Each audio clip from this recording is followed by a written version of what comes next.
पूज्य मस्ताना जी बहुत कम टाइम काम कर पाए। क्यों?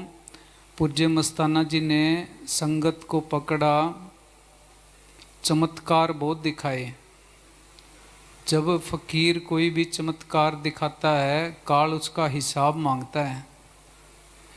पूज्य मस्ताना जी के लास्ट में फोड़ा हो गया था, ठीक नहीं हुआ तो दुनिया से जाना पड़ा।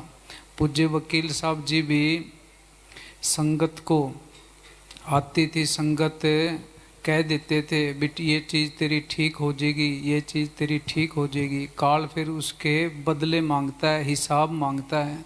सारी सारी रात पूज्य वकील साहब जी जब दिल्ली होते थे या जगमाल वाली भी होते थे, जब क्लास लगानी शुरू नहीं की थी संगत के साथ, ऊपर चक्कर लगाते रहते थे, सारी सारी रात सिमरन करते रहते थे।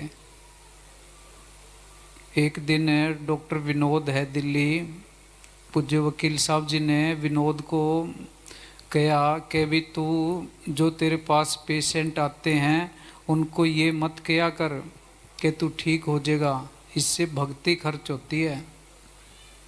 और पूज्य वकील साहब जी खुद भक्ति खर्च करते रहते थे।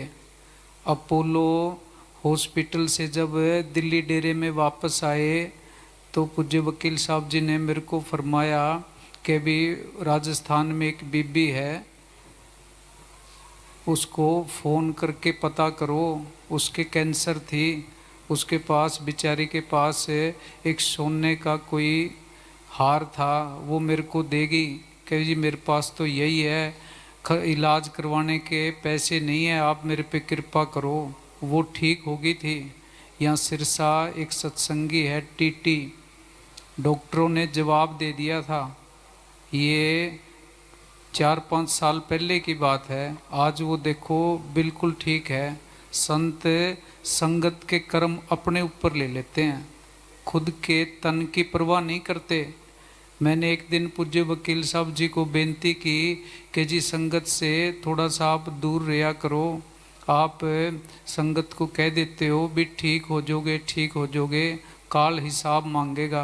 पूज्य वकील साहब जी ने मेरे को फरमाया भी अपने पास भक्ति बहुत है, तू चिंता ना कर। तो संत संगत के कर्म अपने ऊपर लेते हैं, संतों के खुद के कोई कर्म नहीं होते।